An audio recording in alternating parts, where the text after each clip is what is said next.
আসসালামু আলাইকুম। এবার উল্টো খেলা শুরু হয়েছে, যার কারণে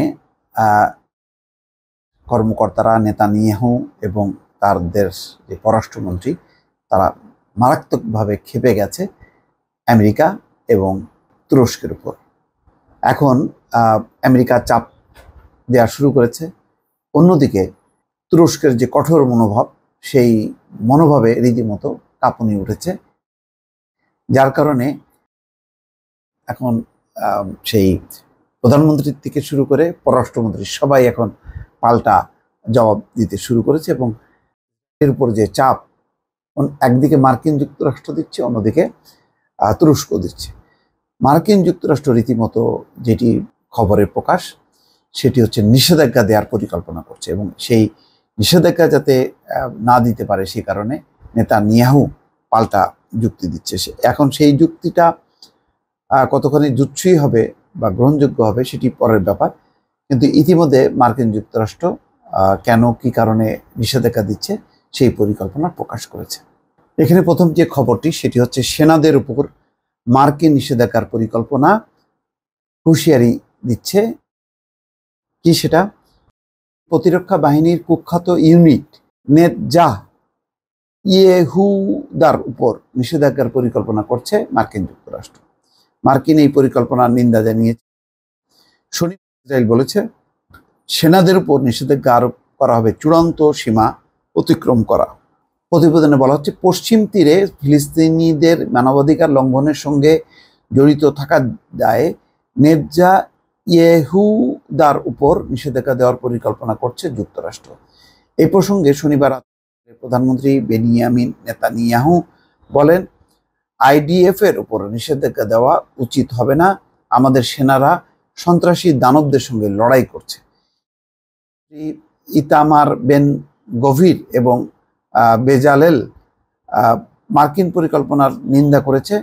গভীর বলেন, আমাদের সেনাদের উপর নিষেধাজ্ঞা আরোপ করা হবে চূড়ান্ত সীমা অতিক্রম করা।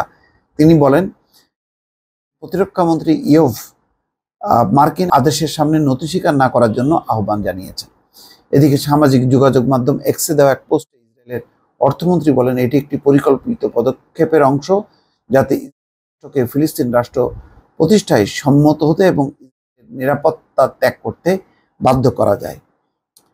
তার মানেই বোঝা যাচ্ছে যে মার্কিন যুক্তরাষ্ট্র দেখছে যে সবকিছুর সীমা অতিক্রম করছে, সেই কারণেই এখন এই পাল্টা হুঁশিয়ারি উচ্চারণ করছে। তবে ইসরায়েলের এই বক্তব্যে কতখানি মার্কিন যুক্তরাষ্ট্র আমলে নেবে সেটি এখন দেখার বিষয়।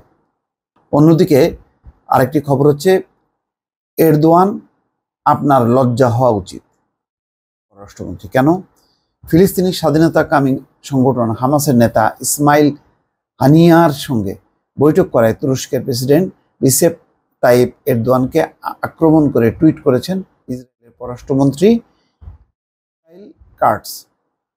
ইতিমধ্যে আপনারা তো জেনেছেন যে ইসমাইল হানিয়ে তুরস্কে পৌঁছেছেন এবং এরদোয়ানের সঙ্গে বৈঠক করবে এবং ফিলিস্তিনিদের ব্যাপারে যেই তুরস্কের প্রেসিডেন্ট এরদোয়ানের যে বক্তব্য এবং কঠোর অবস্থান তাকে স্বাগত জানিয়েছে হামাস।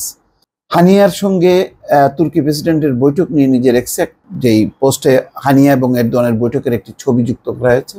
ছবিতে দুই নেতাকে হাত মোলাকাত করতে দেখা যায়।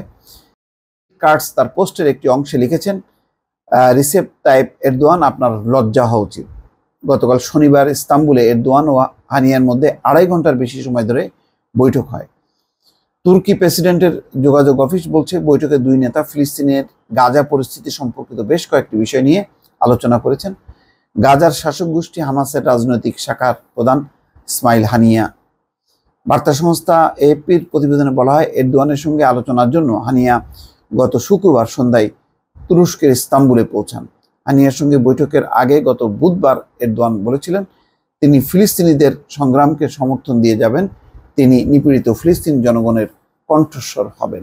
তো এই অবস্থানকে কোনোভাবেই যেহেতু একটি তুরস্ক অন্যতম একটি শক্তিধর দেশ এবং ইরানও সেই অবস্থান রয়েছে, ফলে এটি ইসরায়েলের জন্য একটি অতিরিক্ত চাপ রয়েছে। আর মার্কিন যুক্তরাষ্ট্র এখন তার অবস্থান সেটি হলো যে যেভাবে আগ্রাসন চালাচ্ছে সেটিকে তারা আর সমর্থন করছে না, এবং এই পরিমাণ যে হতাহত সংখ্যা বৃদ্ধি পাওয়া, এমনকি ত্রাণ কার্যক্রমের উপর বাধা সৃষ্টি করা, সেখানে চালানো, এই ঘটনার পর মার্কিন যুক্তরাষ্ট্র তার নিজের ভাবমূর্তির স্বার্থেই এবং একটা নিরপেক্ষ অবস্থান বজায় রাখার জন্য তারাও যেমন ইরানকে তারা নিষেধাজ্ঞা দিচ্ছে, তেমনি কোনো কোনো অংশে নিষেধাজ্ঞা দিয়ে তারা একটা ভারসাম্যমূলক একটা অবস্থানে থাকতে চায়।